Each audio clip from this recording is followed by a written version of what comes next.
बिस्मिल्लाहिर्रहमानिर्रहीम। अस्सलाम वालेकुम रिस्पेक्टेड व्यूअर्स, उम्मीद है आप सब खैरियत से होंगे। आज की वीडियो में आपके साथ AIUU स्कॉलरशिप से रेलिवेंट डिस्कस करना है कि AIUU स्कॉलरशिप आ चुकी हैं और किस तरीके से अप्लाई करना है, कौन से स्टूडेंट एलिजिबल हैं और इसका क्या क्राइटेरिया होगा और किस किस दिन आपको किस दिन जाना पड़ेगा, ऑनलाइन क्या तरीक़ेकार होता है इसका, और कितनी फ़ीस रिफ़ंड होती है। ये कंप्लीट वीडियो आज की आपके साथ शेयर करूँगा। ठीक है, सबसे पहले तो ये नोटिफिकेशन आपके साथ शेयर कर देता हूँ। ठीक है, माली मुआवनत बराए सेमेस्टर खजान 2025। ठीक है, ऐसे तलबात सेमेस्टर बाहर दो माली मुआवनत हासिल कर चुके हैं इलाकाई ज़माइन तलबा को ईमेल, टेलीफोन, SMS के ज़रिए इतला दी जाती है कि अब सेमेस्टर खजां 2025 में माली मुआवनत के लिए 4 अगस्त तक अपना चलान फॉर्म लेकर स्टूडेंट सर्विसेज रिक्वेस्ट पर माली मुआवनत की दरख्वास्त दें। याद रहे कि जिन तलबा को पहले माली मुआवनत दी जा चुकी है इनको RAC की मीटिंग में नहीं बुलाया जाएगा। ठीक है, रीजनल अकाउंट्स कमेटी होती है ये RAC सॉरी। अब ये याद रखना है कि माली मुआवनत होती क्या है, पहले थोड़ा सा इससे डिस्कस कर लेते हैं। अगर आप मेरे चैनल AIUU इन्फो पर न्यू हो तो प्लीज़ सब्सक्राइब किया करो ताकि हमारी भी माली मुआवनत हो सके। अच्छा, इसमें सबसे पहली चीज़ आ जाती है बेटा फाइनेंशियल सपोर्ट स्कीम। ठीक है, ये लिंक मैं डिस्क्रिप्शन में दे दूंगा। दूसरा होता है अर्न लर्न स्कीम होता है, मेरिट स्कॉलरशिप होता है, फाइनल ईयर ग्रांट होता है, स्कॉलरशिप कमेटी। ठीक है, merit free education for Balochistan, Phata and Gilgit Baltistan student के लिए होती है। एम्प्लॉयज़ चिल्ड्रन, ये जो एम्प्लॉयज़ होते हैं इनके लिए। पहला होता है financial support scheme. Financial support scheme वो होती है जिसमें बच्चे जिनका फादर जो हैं वो अल्लाह ना करे फादर की या मदर की डेथ हो चुकी होती है, या फिर जो जिनके फादर या मदर बीमार होते हैं और उनके फाइनेंशियल इश्यूज़ की वजह से वो जो हैं वो अप्लाई करते हैं ताकि उनकी फ़ीस माफ़ हो जाए। अब इसमें एक चीज़ मैं आपको बताता जाऊंगा कि ऐसे स्टूडेंट जो कि सीरियसली फ़ीस अफोर्ड कर सकते हैं वो भी इसके लिए अप्लाई करते हैं, तो मेरी उनसे हम्बल रिक्वेस्ट होगी कि ये डिज़र्विंग स्टूडेंट्स के लिए यूनिवर्सिटी ने काम शुरू किया है, तो बराए मेहरबानी वो लोग अप्लाई ना किया करें जिन जो ये अफोर्ड कर सकते हैं। जो अफोर्ड नहीं कर सकते वो ही काइंडली इसके लिए अप्लाई किया करें। अब अक्सर जो हैं वो मिडिल क्लास भी हैं वो भी अप्लाई कर देते हैं, ठीक है, वो डिज़र्व करते हैं। लेकिन कुछ लोगों के इवन मैंने ऐसे भी देखे हैं लोग, इवन मेरे क्लास फेलोज थे, ठीक है, जब मैं BBA मार्केटिंग में कर रहा था तो उनके फादर जो थे वो जो है उनका सोने का काम था, गोल्ड का काम था, और उन्होंने एक डेढ़ लाख रुपया स्कॉलरशिप HEC से लिया, अप्लाई किया। उन्होंने सिर्फ यही शो किया कि ये जो है क्या कहते हैं ये जो है उनके पेरेंट्स को गरीब शो किया और पैसे ले लिए। तो सीरियसली अच्छा नहीं लगता। बाकी जो भी अप्लाई कर दो, बाकी अगर होता है किस्मत में या नहीं है, सबसे पहले रीजनल ऑफिस नेम, अपनी डिटेल्स डालोगे, अपने सेमेस्टर यहाँ पे सेमेस्टर लिखना है, स्प्रिंग है, स्प्रिंग ऑटम, जो सेकंड सेमेस्टर है आपने वो यहाँ पे डिटेल डालनी है। थर्ड सेमेस्टर पढ़ रहे हो तो आपने वो डालनी है, जितने सेमेस्टर पढ़ चुके हो आपने वो लिखना है। उसके बाद कोड फाइनेंशियल रिक्वायर्ड, यानी कि आपने यहाँ पर कोर्सेज लिखने हैं जो कि आप लोग को जिसके लिए सपोर्ट चाहिए, मतलब जो आपके करंट चालान होगा उसकी आपने डिटेल डालनी है। साथ आपने अपनी टोटल फीस यहाँ पर लिखनी है। ठीक है, अगर आप इंडिपेंडेंट और जॉब करते हो तो अपनी जॉब की डिटेल डालोगे, अगर नहीं है तो इसको ब्लैंक छोड़ दोगे, NA लिख दोगे। ठीक है, दूसरे नंबर पर फादर नेम, अगर फादर अलाइव हैं तो फादर की, मदर अलाइव है तो यहाँ पर टिक करना है। अगर आपके फादर की डेथ हो चुकी है तो आपने यहाँ पर क्लिक करना है, फादर की डेथ हो चुकी है तो यहाँ पर टिक करना है, अगर मदर की डेथ हो चुकी है तो यहाँ पर टिक करोगे। उसके बाद फादर गार्डियन नेम जो है वो यहाँ पर लिखोगे, प्रोफेशन लिखोगे, मतलब आपके वालिद साहब या गार्डियन मतलब कौन क्या करते हैं, CNIC नंबर लिखोगे। उसके बाद number of person dependent on your guardian, यानी कि आपके फैमिली मेंबर कितने हैं वो आपने लिखना है। उसके बाद monthly income parents guardian all sources must attach proof, यानी कि फादर की जो मंथली इनकम है वो कितनी है वो यहाँ पर आपने लिखनी है। ठीक है, उसके बाद आपने ये चीज़ें साथ इसके लगानी है। फ़ी आफ्टर फ़ी कंसेशन, अब एक अहम बात, फीस कंसेशन के बाद आपको जो है वो आपको यूनिवर्सिटी की तरफ से एक हो सकता है कंप्लीट फ़ीस माफ़ हो जाए, हो सकता है आपकी पार्शियली फ़ीस माफ़ हो जाए। जो फ़ीस आपकी माफ़ होगी वो आपको बैंक में जमा करवानी पड़ेगी। उसके बाद नीचे डिटेल्स दी हुई हैं कि आपने यहाँ पर जो है वो अपनी डिटेल्स यहाँ पर डालोगे, यहाँ पे सिग्नेचर करोगे, अपना नाम लिखोगे और अपनी डेट डालोगे। बाकी इन चीज़ों को आप ब्लैंक छोड़ दो। बाकी यही फॉर्म उर्दू में है। अच्छा, इसके साथ जो है ना फाइनेंशियल सपोर्ट, एक दो चीज़ें हैं, एक बयान हल्फिया जो इसके साथ आपने लगाना है। अच्छा, इसमें अब ये याद रखना है कि ये जो पॉलिसी है इसके मुताबिक जो एप्लीकेंट होता है उसकी मंथली इनकम 40 लाख से 4 लाख, 4 लाख से मेरे ख्याल में ज़्यादा ना हो। ठीक है, उसके बाद student produce and income certificate. ठीक है, उसके बाद 70% जो है ये BS लेवल के बच्चों को दिया जाएगा, बाकी 30% मैट्रिक वालों को। अच्छा, उसके बाद ये जो है ना, ये इनकम सर्टिफिकेट है, ये जो है किसी गजटेड ऑफिसर से आपने फिल कराना है। होता ये है कि आप लोग खुद भी फिल कर सकते हो और ये आपने खुद फिल करना है। ठीक है, मैं तस्दीक करता हूँ। इसमें स्टूडेंट अपना नाम लिखेगा, वालिद का नाम लिखेगा, वालिद का शनाख्ती कार्ड नंबर लिखेगा, अपना एड्रेस लिखेगा, पेशा लिखेगा कि वो क्या काम करता है, माहाना मंथली आमदन लिखेगा, और इसके साथ आपने गुज़िश्ता इतने कितने सालों से जानता है आपने वो यहाँ पर लिखना है, अपने सिग्नेचर करने हैं, और नीचे वो सॉरी सिग्नेचर वो जो है गजटेड ऑफिसर करेगा और साइन करेगा। उसके बाद बयान हल्फी में जो है उन्होंने अपना, ये बच्चे ने अपना नाम, वालिद का नाम, अपना रजिस्ट्रेशन नंबर, प्रोग्राम, ये लिखने के बाद नीचे अपना सिग्नेचर करेगा। अच्छा, अब इसके बाद क्या करना है आपने, फाइनेंशियल सपोर्ट वाले बच्चों ने फाइनेंशियल सपोर्ट अप्लाई करनी है। अर्न लर्न वाले वो बच्चे होते हैं जिन्होंने अच्छे नंबर सिक्योर किए हों, ठीक है, मार्क्स अच्छे हों, तो वो अर्न और लर्न स्कॉलरशिप के लिए अप्लाई कर सकते हैं। ठीक है, चले मैं आपको ये भी दिखा देता हूँ अर्न और लर्न वाली क्या स्कॉलरशिप है। अच्छा, इसमें जो है ना, इसमें अच्छा हाँ, अर्न लर्न क्या चीज़ होती है इसका ध्यान में रखिएगा। ये वो स्कॉलरशिप है जिसमें आप जो है वो यूनिवर्सिटी को ज्वाइन करते हो। ठीक है, पेपर चेकिंग के लिए हो सकता है, ये कोई भी यूनिवर्सिटी काम दे सकती है आपको। जब आप वो काम कर लेते हो तो आपको यूनिवर्सिटी जो है फीस में कंसेशन करती है या आपको पे करती है, दोनों काम हो जाते हैं। इसमें जो है वो मेरे ख्याल में rate payment hourly will be 250 per day attendance. अच्छा, ये पर डे अटेंडेंस का कोई इनका शेड्यूल है, वो अब मुझे ज़्यादा डिटेल नहीं पता। अगर किसी ने अप्लाई करना हो तो इसमें कर सकते हो, लेकिन बेहतर ये रीजनल ऑफिस या हेड ऑफिस इस्लामाबाद बेस ही होती है। बाकी मेरिट स्कॉलरशिप है वो भी दिखा देते हैं आपको। मेरिट स्कॉलरशिप में ये होता है कि अच्छे नंबर आए हों आपके, ठीक है, तो आप मेरिट स्कॉलरशिप के लिए भी अप्लाई कर सकते हो। ठीक है, उसके लिए the applicant must be completed are respect please attach your attested copy of result card fees concession semester.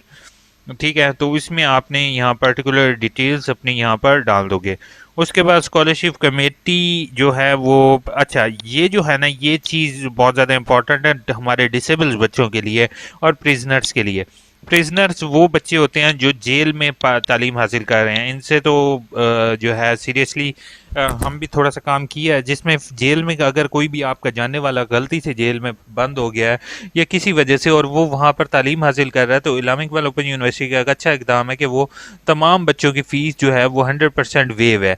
मतलब बाकियों की फ़ीस तो कोई ना कोई फ़ीस होगी, जेल वाला कोई भी बंदा अगर तालीम हासिल कर रहा है इस्लामिक इकबाल ओपन यूनिवर्सिटी से, तो उनके पेपर भी जेल के अंदर ही होते हैं।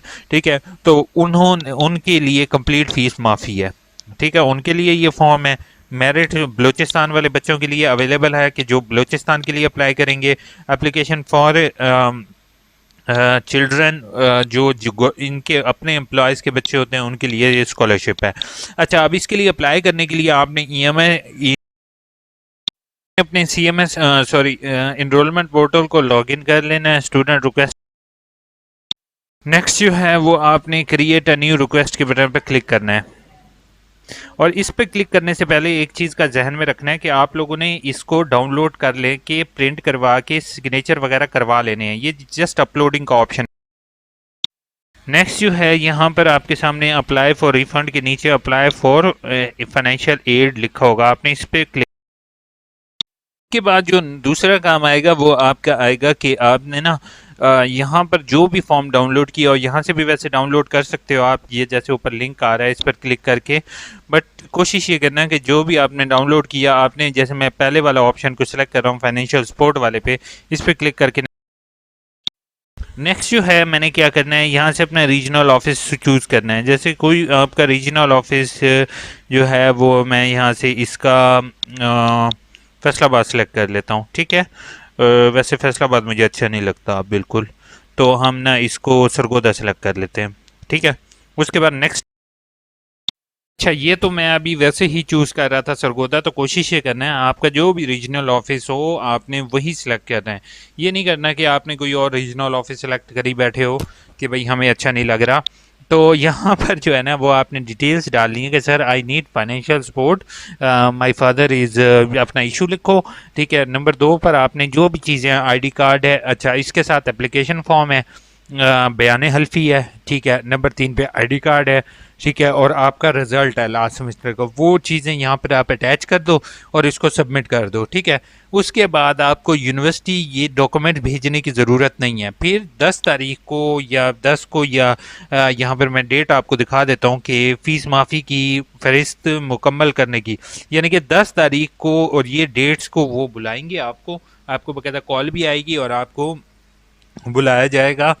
ठीक है, 6 तारीख को हो सकता है मीटिंग में आपको बुलाएं या 10 तारीख को आपको बुलाएं। तो आपने कोशिश ये करना है इन तारीखों को, आपने जो भी आपकी डेट्स हों आपने उन तारीखों को रीजनल ऑफिस जाना है, इलामा इकबाल ओपन यूनिवर्सिटी। ठीक है, या फिर हेड ऑफिस इस्लामाबाद, तो वहाँ पर जाके आपने इंटरव्यू देना है, उन्हें बताना है कि सर मेरा ये इशू था, मुझे इस तरह से माली मुआवनत दें। तो वो फिर आपको जैसे ही आपकी एक्सेप्टेंस होगी, तो एक्सेप्टेंस का पता इस तरीके से चलेगा कि आपका ना ऑनलाइन चालान जो होगा वो कम हो जाएगा, या और फिर अगर चालान आपका कम ना हो तो इसका मतलब ये है कि आपको माली मुआवनत नहीं मिली। तो ये आपको वैसे कुछ दिनों में पता चल जाएगा। तो आप लोग 25 यानी कि लास्ट डेट 25 अगस्त है, उम्मीद है कि 25 अगस्त के बाद थोड़ी सी डेट एक्सटेंड हो जाएगी, इसके लिए वरीड ना होना। ठीक है, वीडियो अच्छी लगे तो चैनल को सब्सक्राइब कीजिएगा। थोड़ी सी तो पहली कमेंट मिस अंबर की है, हम शुरू वाला लफ्ज़ हाइड कर देते हैं। सर फी कम करवा रही हैं तमाम प्रोग्राम की, ये 5 अगस्त से, क्या ये सच है? अच्छा, उसमें ऐसे है कि फ़ीस कम का, जैसे आप, आई डोंट नो अंबर, आपकी मैंने अभी पहले कमेंट नहीं रीड की थी, अभी कर रहा हूँ। तो ये जो फ़ीस माफ़ी है, फ़ीस कम है ना, वो जस्ट स्कॉलरशिप बेस पे कम होगी।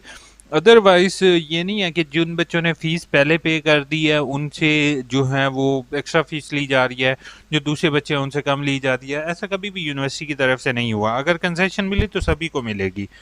अलबत्ता ये है कि ये जो बच्चों को ना जिनकी स्कॉलरशिप है उनको मिल जाती है और इनकी कुछ फ़ीस कम हो जाएगी, और ये भी एक ही दफ़ा में है मेरे ख्याल में। सर 19 के पास पेपर, यार इसमें ऐसे आप पास पेपर अब यूनिवर्सिटी ने बंद कर दिए हैं क्योंकि कुछ लोग पास पेपर को बेच रहे थे। बाकी आप इसको गूगल कर लो, अगर मेरे पास अवेलेबल होगा तो देख लूँगा, मैं आपको भेज दूँगा।